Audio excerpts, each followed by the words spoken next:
When you need her, she'll know what to do, and she'll be there for you. Where you will lead her, there's nothing Adele couldn't think of to do.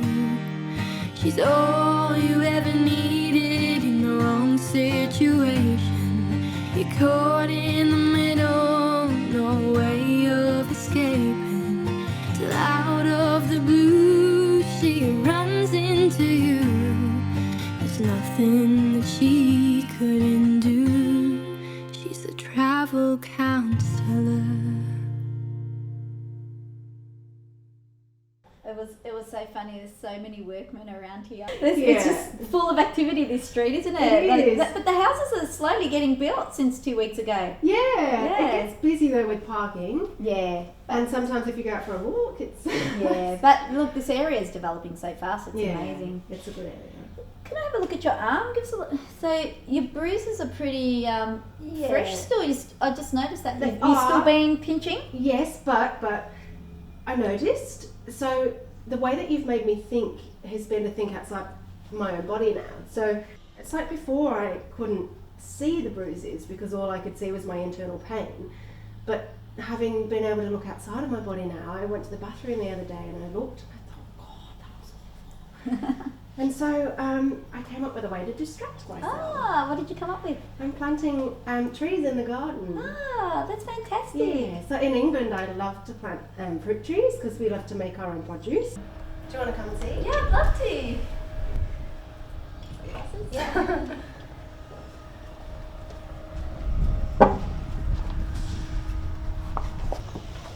Yeah, so it's a work in progress. Yeah, that's okay. So what's here? Going to be grass? It's going to be grass here. Yep. Yep. And then I've planted some camellias at the back. Oh, wow. But I just want to see how they settle before I put some fruit trees in. Oh, they look beautiful. Yeah, I used to plant fruit trees in England a lot because we love to make our own produce. Ah. And I kind of realised something.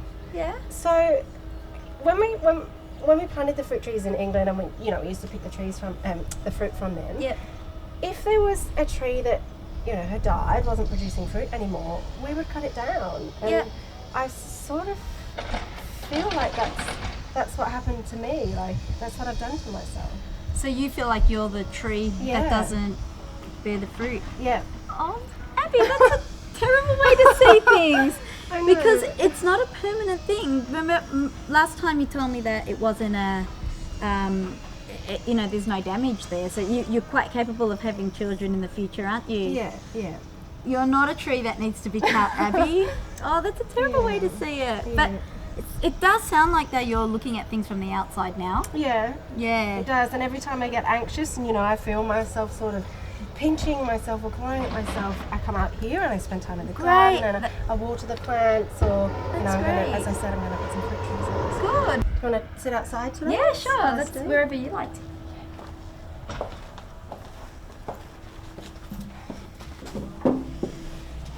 So, how did you go with your homework? Remember last week I asked you to write down what you would say to your husband if he called you. Oh, I tried it. Okay. But I didn't get very far with it. Did you write anything down? I did, but I scribbled over the top of it. Do you mind showing me what you've done? Yep. And I'm just going to go in and get something that I've brought for you as well, okay?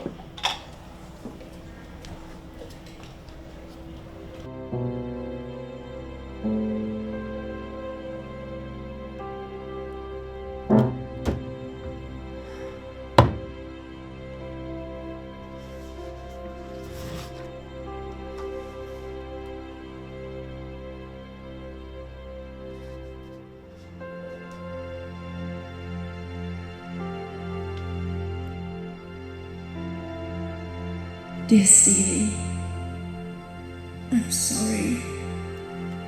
I love you. I miss you.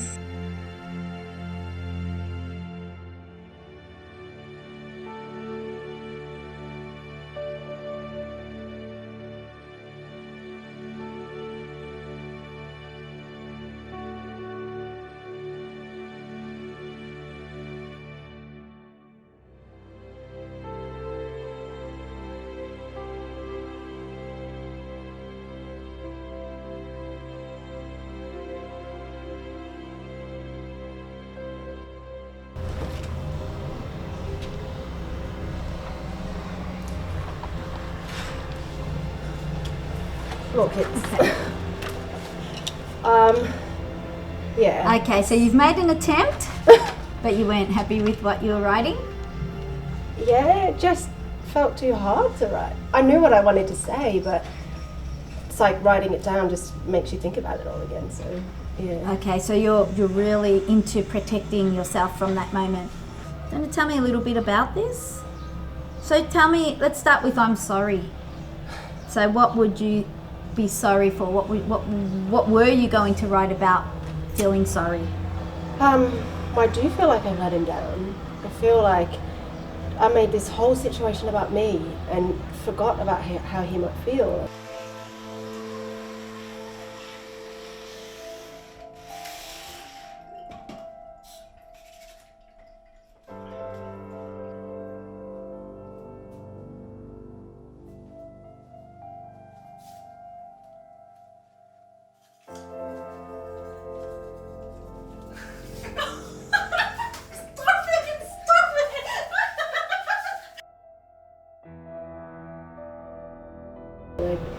I feel really sorry that I did that to him, that we're meant to be a team, a unit, and I just dropped him and ran because it hurt too much for me, and I didn't think about how it would hurt him, and then in doing that I've continued to hurt him. So what do you think his response would be to I'm sorry? To be honest, I think he'd just be relieved to get me back. Okay. I think at the minute he probably doesn't understand why this has happened and, why I'm over here, why I'm sort of ignoring him, but for me to come back to him and say I'm sorry, I think would mean a lot to him. Okay. I love you. I do. Because you did tell me the love's still there. It's Yeah. got nothing to do with not loving him. No. It's just all about the grief, isn't it? Yeah. And I miss you. I do. Yep. Do you think about him often? Every day. Every day. Every day I wake up in my bed and he's not there, obviously, and Yeah. been together for 12 years, so to wake up and have the side of your bed empty is, Yeah. Do you mind if we talk inside? I just don't want the neighbours to hear. Oh yeah, sure, absolutely. That's fine. Thanks.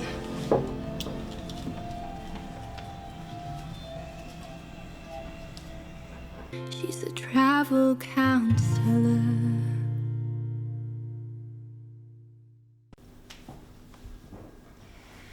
So you tried to write this, to Stephen, and then you scribbled it. What happened after that?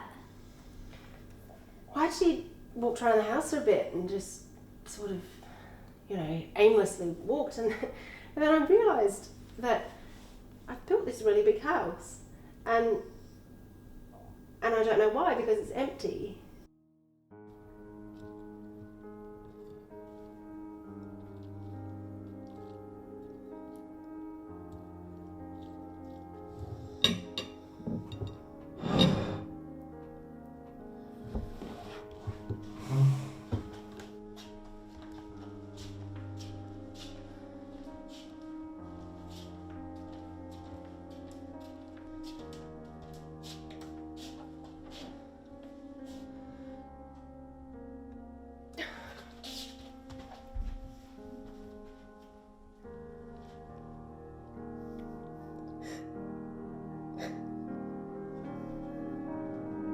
So it's like when I moved over here, I did all these things to stay busy and to stay, to keep my mind active, and I was dreamt of building a house, and so the opportunity came up and I jumped on it and I built this house, and I think I built a house for a family, but at the time, obviously, and now I'm on my own.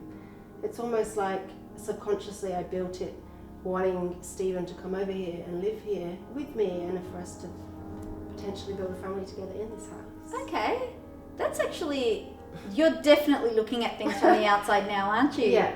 So it's almost like you've stepped out of the grief for a minute and you've allowed yourself to reflect on things. Yeah. And to be honest, I did in the first week when I found out that you were alone here, I did wonder why you did build such a big double-story house. Yeah. So subconsciously you think maybe, so is that something you would do? Do you think you would ask Stephen to come down to Australia? Maybe. I mean, the first step is talking to him and seeing, because I don't know if he has given up on me, if he's found somebody new. If I don't think he would have, but Because you did say he's been trying to call you, though. yeah, but I don't know what his situation is now. So if he's still willing to talk to me and willing to, make our relationship work again, then it would be quite nice to have him here to deal with what I've got to deal with and what we've got to go through together without having that background noise of everybody, smothering us with sympathy. And that makes sense. And then that way, at least, because you said, I love you, I miss you. So at least you'll have him here. You'll have that chance to talk about things and to work each other through the grief, because surely he'll be grieving, you're grieving, you could talk each other through it. Yeah. All right, so I am now Stephen. Okay? Probably nowhere near as good looking as him. But I'm now Stephen. What would you say to me? So how would you go about asking me, where am I at? Yeah. Well, I think, as I've written down, the first thing I need to do is apologise.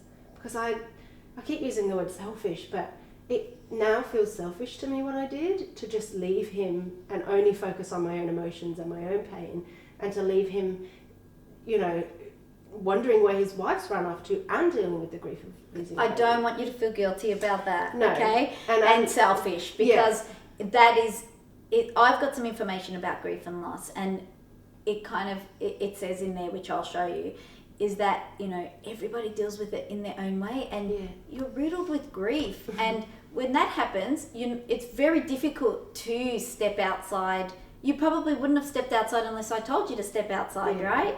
Of that grief. But I just need to say sorry to him, and I know that I owe him that, and I think that's where I'm seeing it from now. Not that I still necessarily feel overwhelming guilt or that I'm selfish, it's that I just know that I need to apologise to him.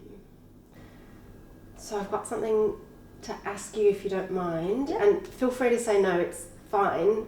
It's just that I've been thinking about calling him for a little while now, but it's like there's something stopping me. It's like I pick up the phone and I put it back down again, and I just wondered if you were here, maybe having somebody here while I make the call, even if, what I actually want to do is tell him what I want to say without him being able to answer back. So I feel like I want to leave a voicemail. Okay. But if you're here, I think I'm more than happy to do that. Yeah, that's absolutely. So he'll be sleeping right now. Yeah. So you want to actually make a first step. Yeah. So he's not going to answer, which is less pressure for you. Yeah, exactly. And I can say what I want to say without.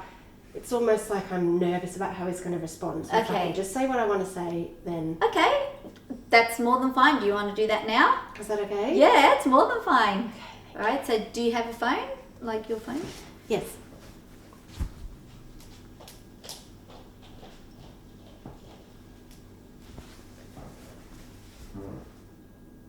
Okay. You can do this. It's going to be fine. Okay. This is where So you've got the thought. Okay. Remember this. I'm sorry. I love you. I miss you. Okay. You can even just explain to him what you've been going through. Tell him that you've got a counsellor now if you want to. That's helping you through your grief. Maybe tell him what you've learnt if you want to. Let's see what comes out. Okay. She's a travel counselor.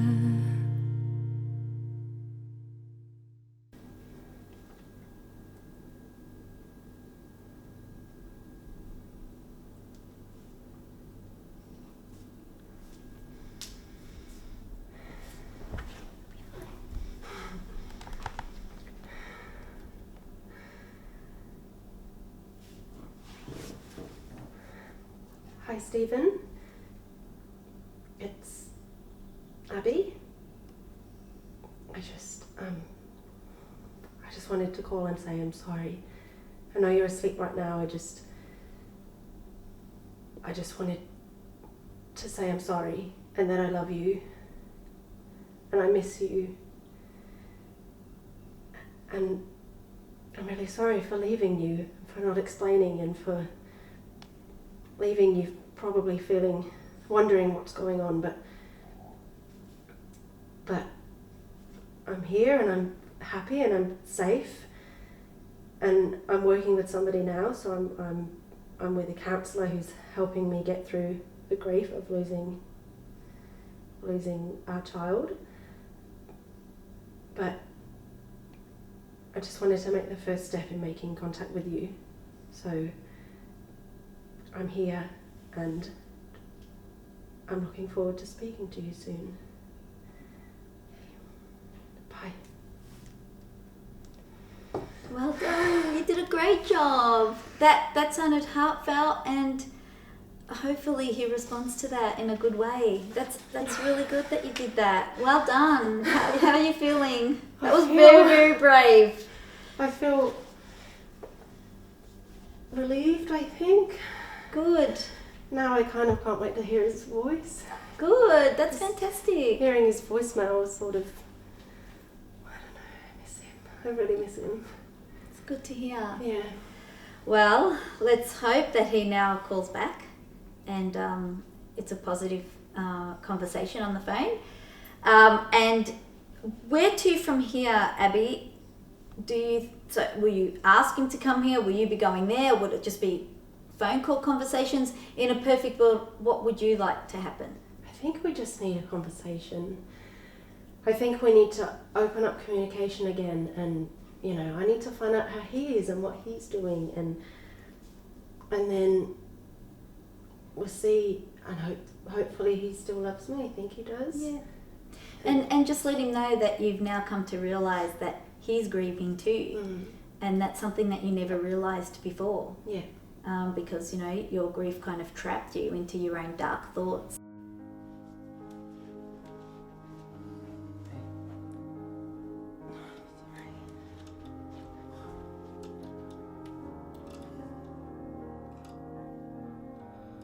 So maybe let him know about your journey to help him understand why, because don't be surprised if he says, why did you just go? Yeah. He might be angry, he may not be angry, we don't know.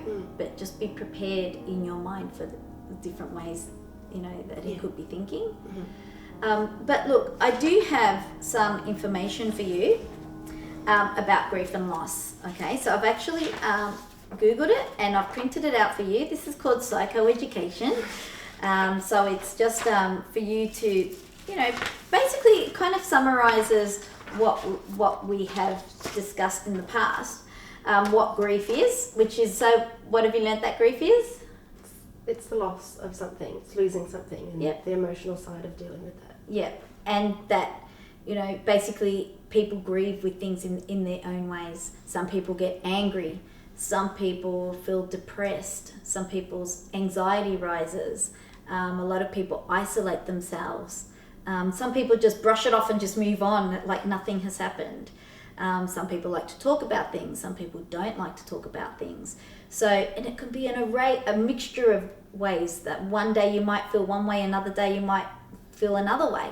So there's no right or wrong way to grieve, and that's something I really want you to understand, and that I don't want you to feel guilty about your grief. You've already been through so much that you don't need that on top of that. All right. So one of the main points of this is basically saying, allow yourself to grieve. So grieve in your way, and no one can tell you how to grieve and how to feel. So, when people come up to you and say, oh, don't worry, you'll feel better soon. Oh, don't worry, every year it's going to feel better. Well, it may not. You may feel the gap makes things worse. Maybe it does make you feel better. We don't know, because you're a completely different person to other people. So there's nobody can say, well, you should be feeling better by now, or why are you going on about this? You should be, just forget it, So the important thing is to acknowledge why you're upset, why you're grieving, and tell yourself that it's okay to think and feel like this. And understand that grief can take time. Also, expressing your feelings with somebody else. Like, even if you ring your mum and say, Mum, I'm having a bad day today, or Mum, I'm having a great day today. So allow yourself to really be in touch with yourself, and try to express that with somebody else, because hopefully their response will make you feel okay.